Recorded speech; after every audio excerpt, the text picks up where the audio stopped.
Olá, pessoal. Vamos dar continuidade aos nossos planos de estudo, tutorado do nono ano, volume 1, desse ano de 2021. Então, PET de História, do nono ano, volume 1.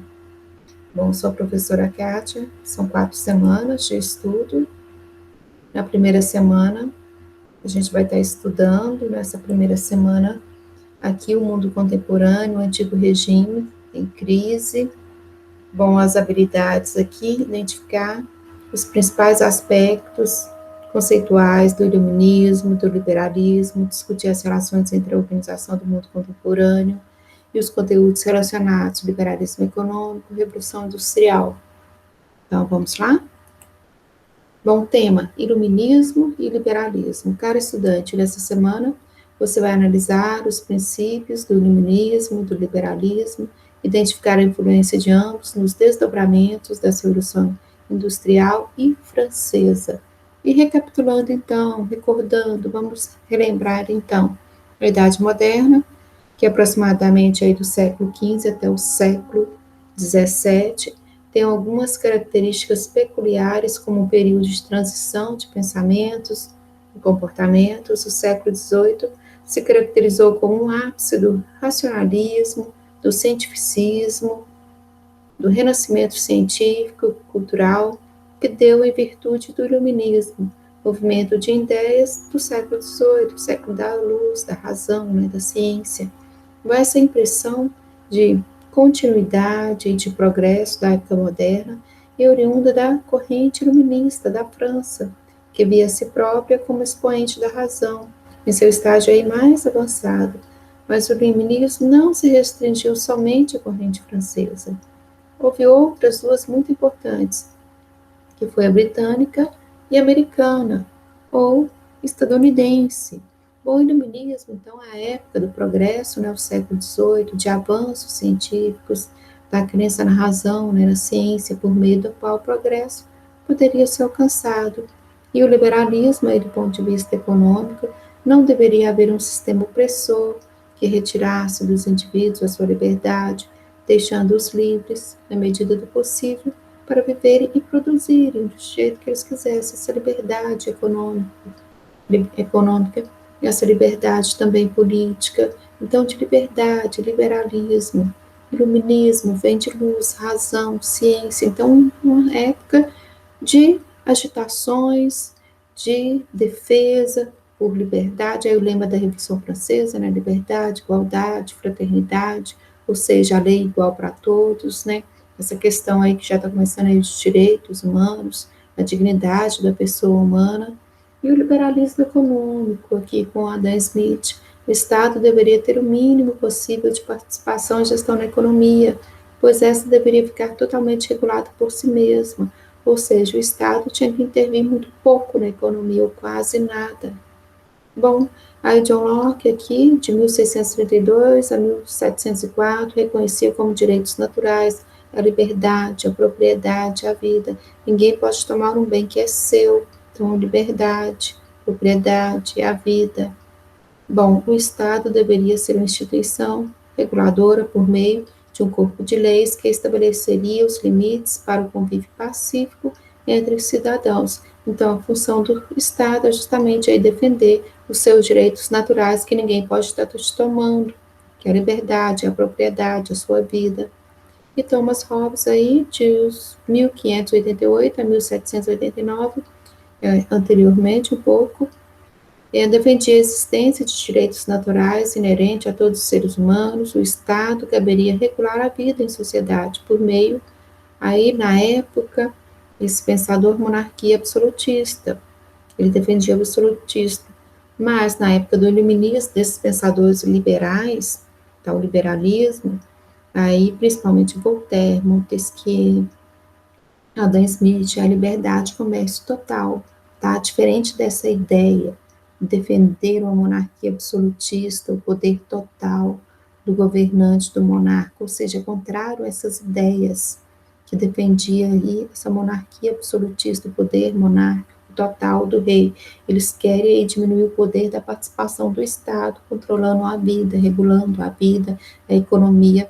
E Voltaire, tá, François, Aí Voltaire, ele já defendia mais a liberdade de expressão, de pensamento, você dizer o que você pensa sem ser preso por isso. Então, era um defensor das liberdades individuais, como a liberdade de expressão, o culto religioso, além de defender a separação entre o Estado e a Igreja. E depois, para mim, um dos mais importantes, que é o Charles Louis, o Barão de Montesquieu, de 1689 até 1755. Ele defendia a teoria aí dos três poderes, separação entre executivo, legislativo e judiciário, ou seja, o poder dividido em três.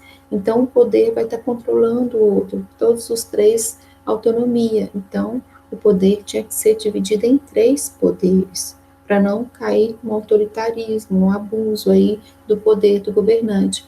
Então, ele propôs a repartição do poder estatal, do Estado, em três poderes, que são o executivo, executar, né, essas leis, legislativos, legislar, e o judiciário. Então, ele defendia os três poderes a fim de evitar os abusos de poder.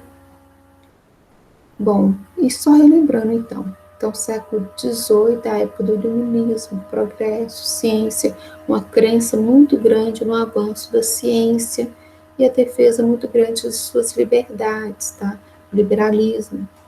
Portanto, essa defesa dessa sua liberdade individual, tanto também econômica, ninguém poder tomar o que é seu, sua propriedade, sua vida, sua liberdade. Então, a época de lutas, conquistas.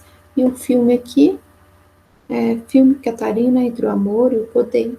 Aqui uma referência aqui também de um filme que pode estar ajudando a compreender essa época. E aqui, relembrando, então, resumindo, o que é o liberalismo, né, de liberdade, vai estar surgindo aí no final do século XVII.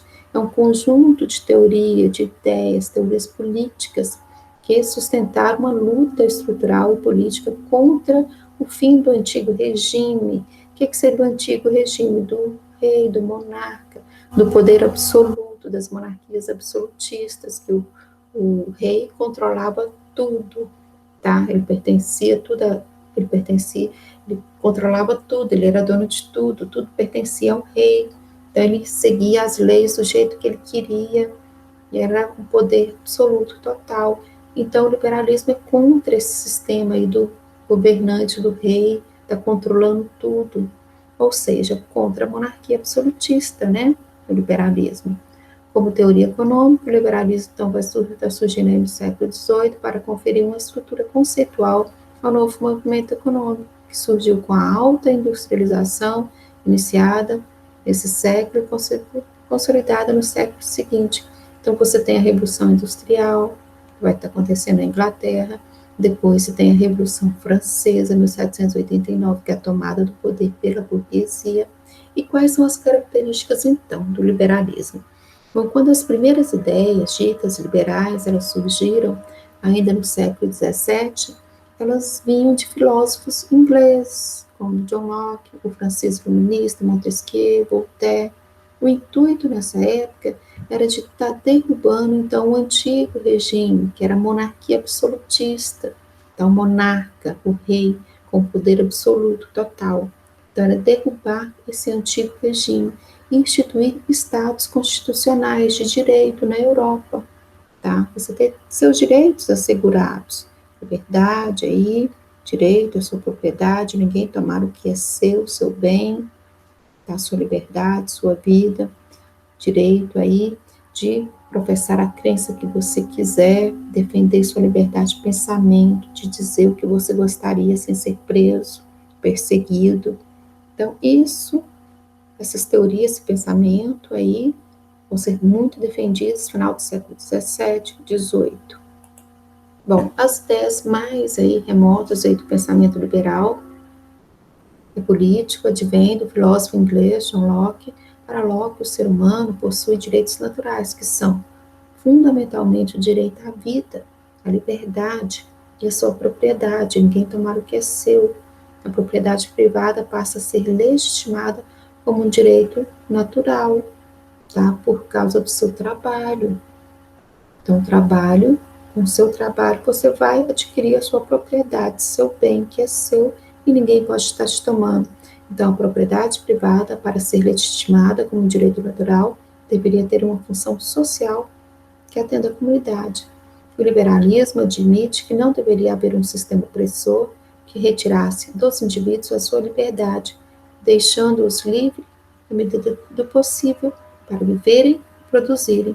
Nesse sentido, surgiu então o liberalismo também econômico, proposto pela primeira vez pelo filósofo e economista inglês Adam Smith, que defendia que o Estado deveria ter o mínimo possível de participação e gestão na economia, pois essa deveria ficar totalmente regulada por si mesma. Tá? Para o economista inglês, haveria uma espécie de mão invisível no mercado econômico, que atuaria na regulação de todos os processos econômicos, sem necessitar de qualquer interferência externa do Estado aí na economia, controlando os preços. Bom, do mesmo modo, aos cidadãos deveria ser permitida a insurgência legítima contra o Estado, caso esse agisse de maneira ruim.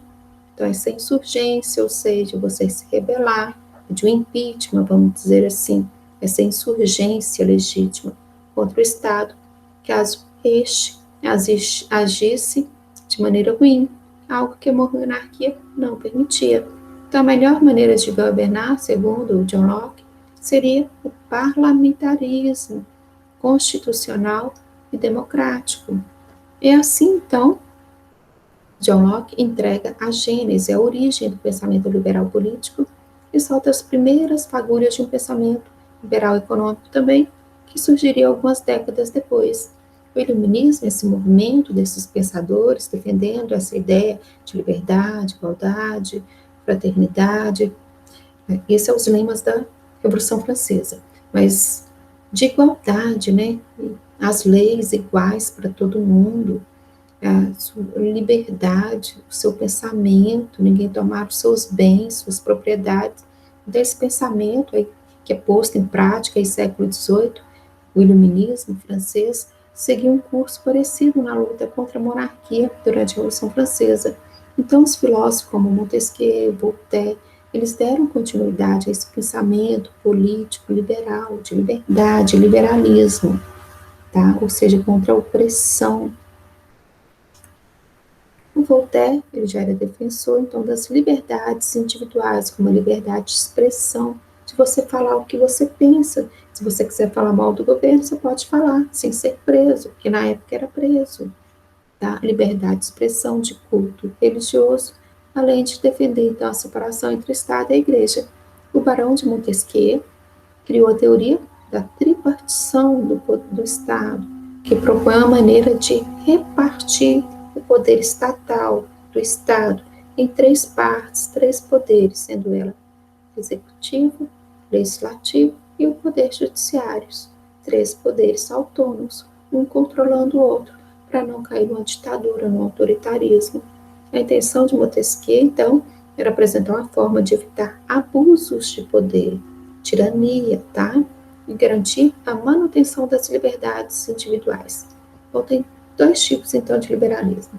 O liberalismo político, tá? Um pensamento liberal, fundamentado nas teorias, então, desses pensadores clássicos, como John Locke, os iluministas franceses, então, nesse pensamento de Jeremy Bentham e John Stuart Mill. A principal ideia desses pensadores era apresentar uma ruptura com o autoritarismo das monarquias absolutistas, ou seja, eles eram contrários a esses governos, esses reis aí, monárquicos, que detinham o poder, o controle sobre tudo e não tinham essas liberdades individuais. E o liberalismo econômico, mais que uma filosofia ou um pensamento, o neoliberalismo é uma doutrina que rege os modos de comportamento econômico avesso aos princípios socialistas. O liberalismo defende, em suma, a não intervenção do Estado na economia, pois essa deveria regular-se por si mesma. Liberalismo econômico, ou seja, liberdade aqui de comércio. E neoliberalismo é já mais recente, agora nosso. É uma retomada dos valores liberais, que quando acontece a crise do capitalismo, década de 70, a segunda crise do capitalismo, aí a partir da década de 80, vigora esse pensamento neoliberal, retomada dos valores liberais, ou seja, diminuir a intervenção do Estado na economia. Então, a gente tem o liberalismo político e o liberalismo também econômico, tá? E agora vamos para as atividades, então. O iluminismo, ou ilustração, foi uma escola filosófica que criticava abertamente o poder absoluto dos reis. No entanto, os próprios iluministas propunham um novo sistema, né, de poder, aí, um novo sistema político, econômico, social, cultural, que consistia, primeiro, letra A, na limitação do poder real através das constituições e leis municipais. Letra B, na divisão do poder absoluto em três ramos distintos, interagindo no executivo, legislativo e judiciário, ou na criação de uma assembleia de notáveis, homens, só homens notáveis, cuja função seria fiscalizar o poder do rei, evitando os abusos, ou no fim da figura do monarca e substituído por uma democracia direta, eleita por sufrágio universal. Sufrágio universal não, gente, é recente. Através de lutas, muitas conquistas e lutas, aí estendeu votos a todos. Quando surge a democracia, ela é muito restrita. É o voto censitário. O que é um voto censitário? Só quem tinha dinheiro, bens, que podia se candidatar a um cargo aí dentro da política. E só poderiam votar ali os homens que tivessem bens, dinheiro. Então, o voto era censitário, tá? Depois, com muita luta, conquista, agora recente, tá? E mais aí no século XX, que vai ter o sufrágio universal, que estendeu o voto a todos, tá? Então, não marcaria a letra D, bom, por causa do sufrágio universal. Quando a democracia, ela surge de início, ela é bem restrita. Então, sobre o iluminismo, vamos lá, marcar a letra A, B, C ou D, para marcar uma correta. Seria na limitação do poder real, através de uma constituição e leis municipais, limitar o poder do rei para não ser um poder absoluto, total, ou letra B, na divisão do poder absoluto em três ramos distintos e interligados. Mas será que eles não propunham autonomia dos três poderes? Bom, letra C, na criação de uma assembleia de notáveis, só homens notáveis, então marcar uma correta. 2. Em suas teses, Montesquieu defende a concentração de poderes nas mãos, por exemplo, de um rei absolutista. Essa afirmação está correta? Justifique sua resposta. Ele defendia isso ou o contrário? Que era justamente aqui não concentrar o poder na mão de uma pessoa só.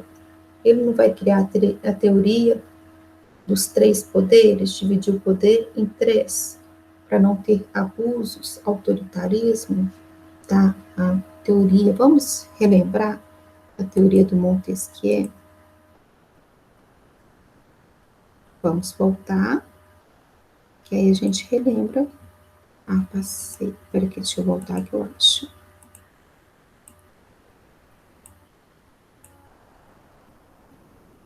Do Montesquieu. Ah, achei aqui. É a tripartição dos poderes. A intenção de Montesquieu é apresentar uma forma de evitar os abusos do poder do rei. Então, aí a teoria dos três poderes, tá? Então, vamos voltar na matéria. Tá pegando aqui as ideias, então, do Montesquieu. Então, nessa época, liberalismo, então, a teoria dos três poderes do Montesquieu é uma forma de conter os abusos do poder do rei, do monarca. E aqui também fala que Montesquieu propôs a repartição do poder estatal em três partes: poderes executivo, legislativo, judiciário, a fim de evitar os abusos, então, do poder. Aqui embaixo, aqui o último, Charles, o barão de Montesquieu. propôs essa repartição, essa divisão do poder aí, repartir do poder estatal do Estado em 3 poderes, executivo, legislativo, judiciário, a fim de evitar, então, esses abusos aí do poder, tá? Então, vamos lá, vamos continuar.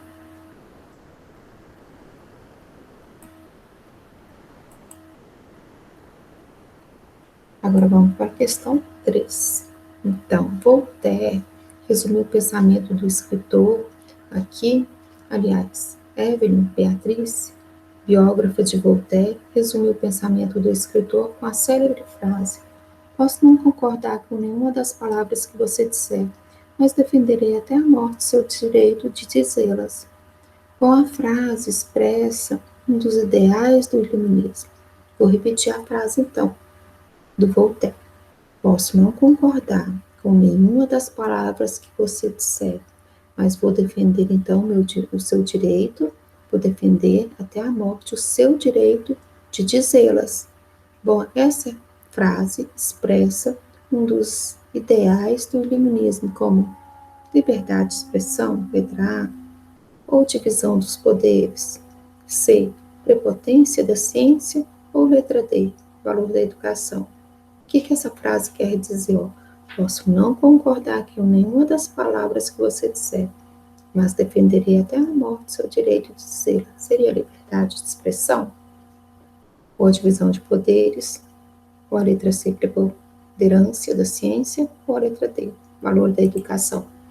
Bom, agora vamos para a semana 2, sobre o mundo contemporâneo, ainda dentro aí do antigo regime em crise e a Revolução Francesa. Bom, vamos lá. Nosso tema, Revolução Francesa. Caro estudante, nessa semana você vai reconhecer as circunstâncias sociais que antecederam a Revolução Francesa, seu desenrolar e entender suas consequências, em especial para a Europa, mas também para os processos de independência mundo afora. Recordando, recapitulando a Revolução Francesa, então vai acontecer de 1789 a 1799, marcou o fim do absolutismo na França, do poder absoluto, do rei, do monarca na França. Foi resultado da crise política, econômica e social que a França enfrentou no final do século XVIII. Divisão social da França, à época, ela era dividida em primeiro estado, que era o clero, o segundo estado, que eram os membros aí da nobreza, e o terceiro estado, que era o restante da sociedade francesa, que era o grupo que era explorado. Então, aí os trabalhadores, os camponeses, a burguesia, era um grupo que era explorado. Então, a França vivia um atraso econômico, sofria com os gastos elevados e desnecessários do governo francês nessa época, e o envolvimento da França na Revolução Americana, desperdício nos gastos da nobreza também. Então, o aumento dos impostos cobrados dos camponeses os obrigou a ceder uma parcela cada vez maior de sua renda, e aumentando os impostos.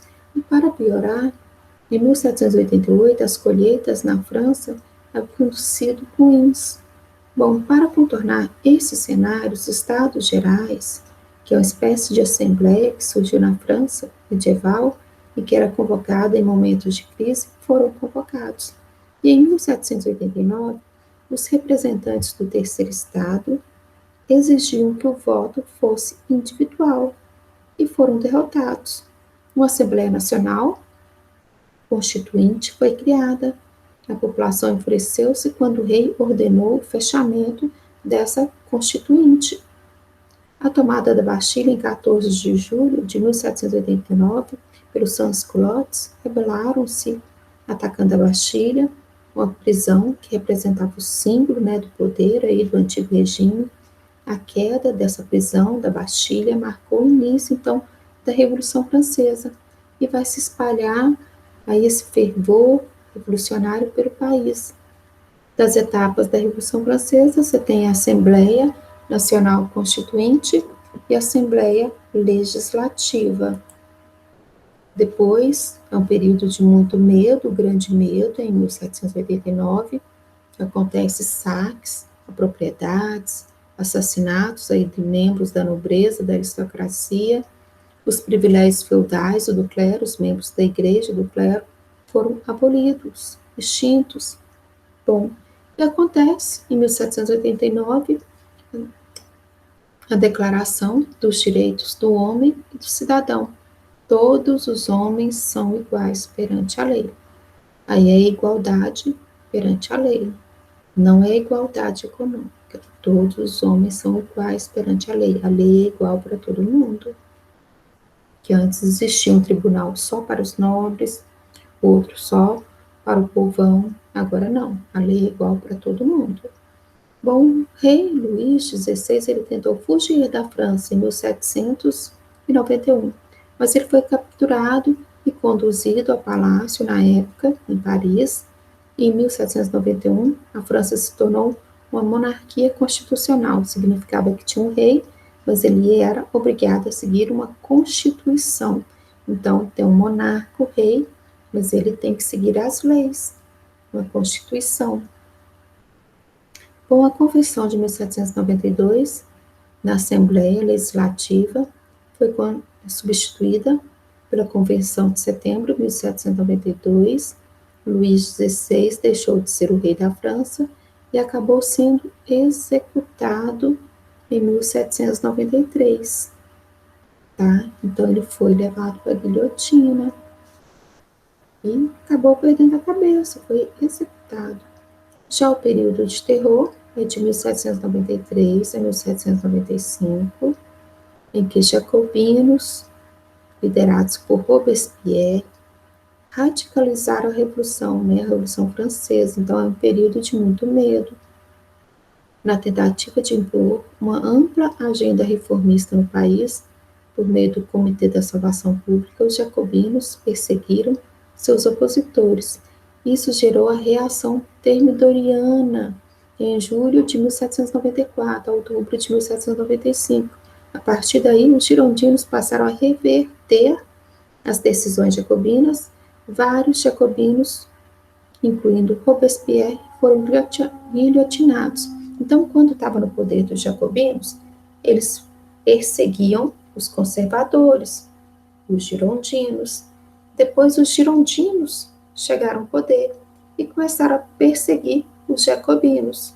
E também levou o líder deles, Robespierre, para a guilhotina. Então, é um momento de medo. Quem estava no poder perseguia os outros. E era na época que existia, então, a guilhotina.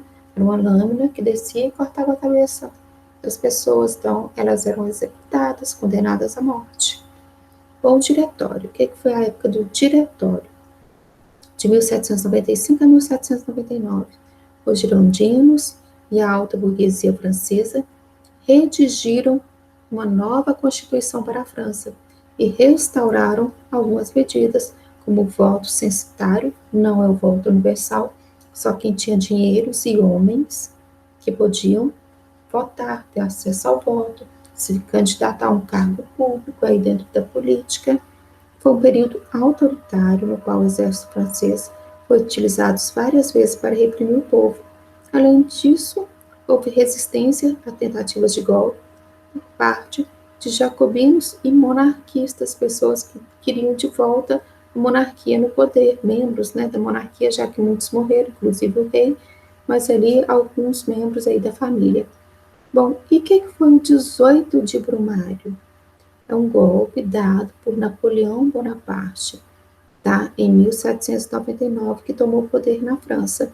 O Napoleão Bonaparte, ele, na época, toma o poder na França e ele começa a invadir a outros países da Europa e levar esse modelo, tá? Aqui burguês mesmo, de sociedade, liberalismo, uma constituição para o pessoal estar seguindo, leis. Então, ele começa a invadir esses outros países, então acaba consolidando as conquistas da Revolução Francesa e começa a espalhar para outros países também da Europa que tinha monarquia. Ele invadia esses países, tirava o monarca do poder e colocava ali um membro ali da burguesia mesmo para estar continuando ali dentro da política. Então ele vai estar contribuindo aí para consolidar essas conquistas que foi da época do iluminismo, de liberdade, igualdade, fraternidade, aqui está seguindo uma lei, uma constituição. Aí Napoleão Bonaparte, é interessante estar fazendo uma pesquisa sobre ele também, tá? Bom, consequências. Os 10 anos, então, dessa Revolução Francesa geraram diversas consequências para a França e para o mundo. Algumas consequências de destaque foram: fim dos privilégios de classe na França, agora a lei é igual para todo mundo, né? Fim de qualquer resquícios do feudalismo no país, início da consolidação do capitalismo, início do processo de queda do absolutismo na Europa e na França, inspiração para movimentos de independência no continente americano, popularização da república como forma de governo, né, democracia, escolher seus governantes, separação entre três poderes, né, os três poderes, teoria dos três poderes, executivo, legislativo, judiciário, imposição das liberdades individuais que tornavam os homens iguais perante a lei, desenvolvimento de um grande sentimento nacionalista na França após a Revolução, já que a participação popular foi decisiva para seu desenrolar. E aqui tem os documentários sobre a Revolução Francesa, que vocês podem estar assistindo também, aí o link. E vamos para os exercícios. Bom, compete-vos, portanto, decidir se Luís é inimigo do povo francês, se é estrangeiro. Luís combateu o povo, foi vencido. É um bárbaro, estrangeiro, prisioneiro de guerra. O traidor não era rei dos franceses, era rei de alguns conjurados, traidores.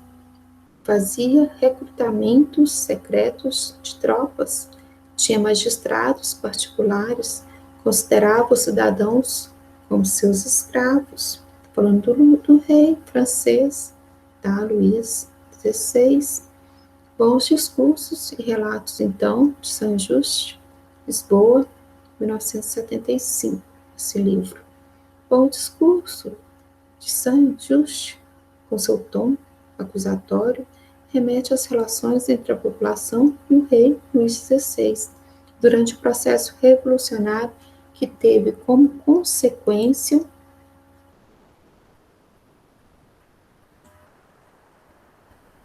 a consequência, pulei aqui, né? Voltando, qual foi a consequência? Então, o fim dessa monarquia, desse governo autoritário, e agora já vai ser um governo republicano, democrático, com eleições, vai estar elegendo seus governantes. Então, o fim desse antigo regime, dessa monarquia absolutista, e agora a lei vai ser igual para todo mundo. Então, vamos lá, continuando. Com atividades aqui. Então, compete-vos, portanto, decidir se Luís é inimigo do povo francês ou se é estrangeiro. Ou então, com esse discurso, então, um tom acusatório, ele remete às relações entre a população e o rei Luís XVI durante o processo revolucionário, que teve como consequência, letra A, julgamento de Luís XVI, B, juramento da Constituição pelo rei, ou a queda da Bastilha, ou letra D, a tomada do poder por Napoleão Bonaparte. Ou foi o julgamento do rei? O que vocês acham? Então, marquei uma correta. E 2, pode-se dizer que, no final do processo, Napoleão Bonaparte surgiu como um garantidor da igualdade social, principalmente favorecendo a classe camponesa? Justifique sua resposta. Napoleão Bonaparte colocou todo mundo aí igual, vivendo uma igualdade social, sem desigualdade, sem divisão de classes entre pobres e ricos, favorecendo foi a classe camponesa? Ou não? Ele só garantiu as leis, a Constituição, a igualdade de lei perante todos, tá? É a igualdade da lei para todo mundo. Ou foi a igualdade econômica? Todo mundo vivia igualmente, tá? Como se fosse um socialismo? Acredito que não. Bom, então vamos lá. Vamos analisar aqui, então, na questão 2, ó. Pode-se dizer que, ao final do processo, Napoleão Bonaparte surgiu como um garantidor da igualdade social, principalmente favorecendo a classe camponesa? Justifique sua resposta, tá? E aqui, a gente vai estar aqui analisando aqui as frases aqui do francês Voltaire. A famosa frase dele: eu posso não concordar com nenhuma das palavras que você disser, mas defenderei até a morte o direito de você dizê-las. Sobre essa célebre frase atribuída ao filósofo Voltaire, responda. Letra A. Quais as características de sua época, da época do Voltaire, desse francês, que ele está criticando? Letra B. Qual direito ele está defendendo nessa famosa frase? Letra C. Qual é a contribuição que o pensamento defendido por Voltaire trouxe para as gerações seguintes? Então, vamos analisar e responder, tá? Letra A, quais as características, então, de sua época que Voltaire está criticando? Ele está criticando, então, o modelo absolutista de governo que vigorava na Europa até o século XVIII. Letra B, qual direito ele está defendendo? Ele está defendendo o seu direito às liberdades de expressão, de pensamento, de poder dizer, criticar, falar mal do governo. C. Qual é a contribuição que o pensamento defendido por Voltaire trouxe para as gerações seguintes? Bom, isso aí é uma pessoal, você vai colocar uma análise, tá? Mas lembra aí da defesa da liberdade de expressão, promovida por Voltaire, assim como a divisão dos poderes, de Montesquieu, que vai ajudar aí esse conceito moderno que a gente tem hoje de democracia. E agora vamos lá para a semana 3, tá? Nessa semana 3 a gente vai estar falando ainda, continuando aí o processo de independência na América, o conceito de Estado, nação, território, governo, país, a colonização aí europeia na América. E o tema, então, independência na América Latina. Bom, caro estudante, nessa semana você identificará as características, diferenças do pensamento colonial na América Latina, reconhecendo seus principais atores e o contexto histórico, social que motivou os diversos movimentos de independência nesse período. Então, recordando aí, recapitulando, o que foi o bloqueio continental? Só relembrando, o que foi esse bloqueio continental que foi decretado pela França em 1806? Ela proibia os países europeus de abrirem seus portos, de estarem comercializando com a Inglaterra, com o comércio inglês. Porque quando Napoleão Bonaparte ele assume o governo na França, depois da Revolução Francesa, ele queria que a França se tornasse aí um dos principais países da Europa, que a industrialização, desenvolvesse a industrialização na França, só que a Inglaterra estava mais avançada. Então, ele proibiu os países de estar comercializando com a Inglaterra. Ele faz como se fosse um bloqueio no continente, ali no mar, ninguém podia estar ultrapassando ali e comercializando com os ingleses. Bom, a Espanha não aceita e por isso é invadida. Em 1808, o rei Fernando VII é deposto e é colocado no poder o irmão do Napoleão, Dom José.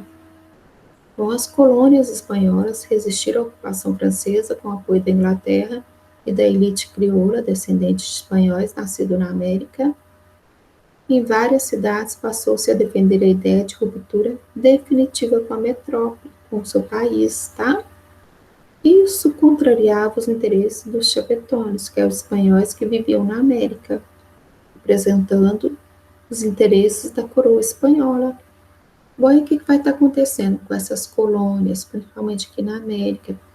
Que Espanha tinha domínio aí sobre várias regiões, aí, países, Bolívia, Venezuela, Chile, Argentina, todos esses países.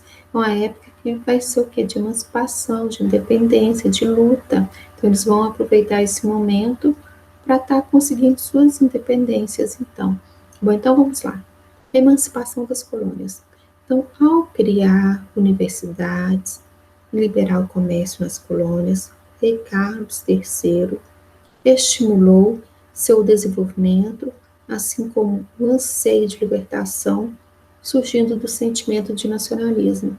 A ocupação da Espanha pelas tropas de Napoleão enfraqueceu o controle da metrópole sobre as colônias. Gradativamente, o sentimento de nacionalismo ia se fortalecendo e se espalhando pela América Latina. O rei espanhol, Fernando VII, chegou a pedir ajuda à Santa Aliança, organização da qual a Espanha participava, e que se reservava o direito de intervir nas colônias, mas os Estados Unidos e a Inglaterra opuseram a intervenção, reconhecendo a independência das colônias espanholas. Aos Estados Unidos, interessados também por conter a influência europeia na América, enquanto que para os ingleses a abertura de novos mercados consumidores era extremamente atraente. E sem a ajuda da Santa Aliança, o domínio da Espanha na América chegou ao fim. Então, a maioria dessas colônias consegue suas independências. Vamos para as atividades? Bom, número 1. Durante os processos, então, de independência da América Espanhola, dois grupos se destacaram como os principais protagonistas e adversários durante os confrontos. Cite dois protagonistas e suas principais características. Aí eram os crioulos e os chapetones. Os chapetones, eles tinham nascido na Espanha e estavam aqui na América. Os crioulos, com 2L, já, na verdade, eram os espanhóis ali que tinham nascido, eram nativos, tinham nascido na América. Então, eles começaram a entrar em divergências, em conflitos, em brigas. Quer ver? Vamos voltar aqui um pouquinho. Olha só, aqui, no terceiro parágrafo. As colônias espanholas resistiram à ocupação francesa, com o apoio da Inglaterra e da elite crioula, que eram os descendentes de espanhóis nascidos na América. Em várias cidades passou-se a defender a ideia de ruptura definitiva com a metrópole, no caso, é a Espanha, tá? Isso contrariava os interesses dos chapetones, que eram os espanhóis que viviam na América, representando os interesses da coroa espanhola. Então, os chapetones, eles não queriam a independência, e os crioulos, a elite crioula, ela já queria a independência. Então, isso vai levar a conflitos. E número 2, crioulos e chapetones eram, respectivamente, os espanhóis e os mestiços, ou os naturais da América, os crioulos, e os chapetões, os espanhóis, que tinham nascido na Espanha e vieram aqui para a América. Letra B, né? C, os mestiços e os percussores da independência, ou os representantes da coroa espanhola e os grandes comerciantes. Então, analise aí e marque apenas uma. E na semana 4, a gente ainda continua nesses temas, a transferência da coroa para o Brasil, da coroa portuguesa para o Brasil, bloqueio continental, a independência aqui do Brasil. Então, o tema aí seria a independência do Brasil. Bom, caro estudante, nesta semana você vai perceber as consequências práticas da chegada da coroa portuguesa no Brasil em 1808, mais especificamente nos aspectos políticos e sociais, bem como o contexto que acabou resultando no processo de independência da América Portuguesa. Então, recapitulando, a independência do Brasil em 7 de setembro de 1822, o país transformou-se em uma monarquia com a coroação de Dom Pedro I. O Brasil se torna independente em relação a Portugal, mas ainda continua no governo monárquico de Dom Pedro I, que era filho de Dom João VI. Com a chegada real do Brasil, chegada da família real no Brasil, ele ocorre em 1808. Aí é um desenvolvimento comercial, econômico, o surgimento e o fortalecimento do nacionalismo por parte dos colonos brasileiros. A mudança da família real para o Brasil, contudo, havia resultado em grande aumento de impostos, interferindo diretamente na administração da capitania, causando insurreições, conflitos na colônia. Em 1820, o rei Dom João VI teve de lidar com a insatisfação em Portugal, que se manifestaram na Revolução Liberal do Porto em 1820. Esse foi o momento e o ponto de partida do processo de independência do Brasil. Em 1820, aí já tinham prendido então Napoleão Bonaparte e a burguesia na época em Portugal, na cidade do Porto, vão estar se rebelando porque não tinha mais governante no seu país, em Portugal, estava no Brasil, e pedia a volta então de Dom João VI para Portugal. Então, essa Revolução Liberal do Porto em 1820 é isso. A burguesia e os comerciantes de Portugal pediam a volta de Dom João VI para Portugal. E ele voltou e ficou o filho dele, Dom Pedro I, aqui no Brasil, tá? O processo de independência do Brasil aconteceu então com Pedro de Alcântara na regência do Brasil. As cortes portuguesas, tomaram algumas medidas que foram bastante impopulares. Aqui, o que reforçou a ideia de nacionalismo e de separação em alguns locais do Brasil, como no Rio de Janeiro. O fico, tá? Foi em janeiro de 1822. Dom Pedro teria dito: como é para o bem de todos e a felicidade geral da nação, estou pronto, diga ao povo que fico.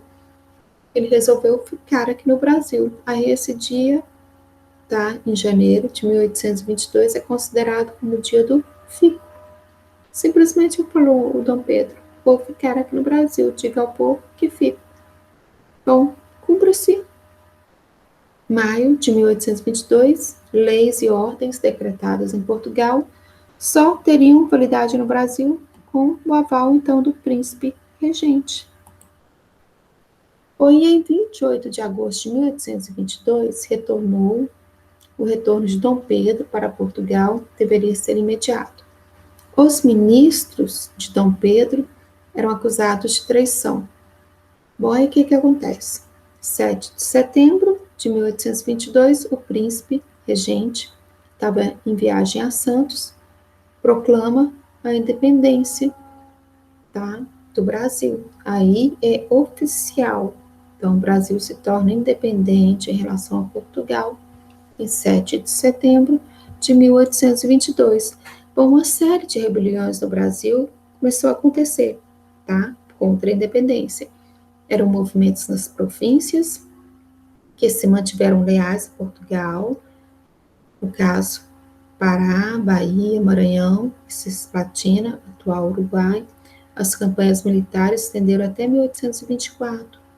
Entre as consequências do processo de independência do Brasil podem ser mencionados: surgimento do Brasil independente, construção da nacionalidade brasileira, estabelecimento de uma monarquia nas Américas, a única no continente, junto da haitiana e mexicana, endividamento do Brasil por meio de um pagamento de 2 milhões de libras como indenização aos portugueses, para que eles reconhecessem nossa independência.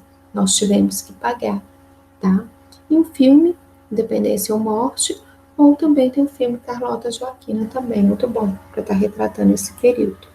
E vamos para as atividades, então. Bom, observe atentamente o quadro, então, de Pedro Américo, Independência ou Morte, e assinale a alternativa sobre esta obra. A pintura, letra A, exalta a figura de Dom Pedro I como o único protagonista do processo emancipatório brasileiro. Letra B. A obra não teve importância na construção do imaginário brasileiro. Bom, C. A função do quadro era apenas decorativa, pois se trata de uma encomenda de Dom Pedro. Bom, D. A pintura é extremamente fantasiosa, pois o dito fato na realidade não ocorreu. Dá para marcar apenas uma correta, tá? Leia novamente e marque uma letra.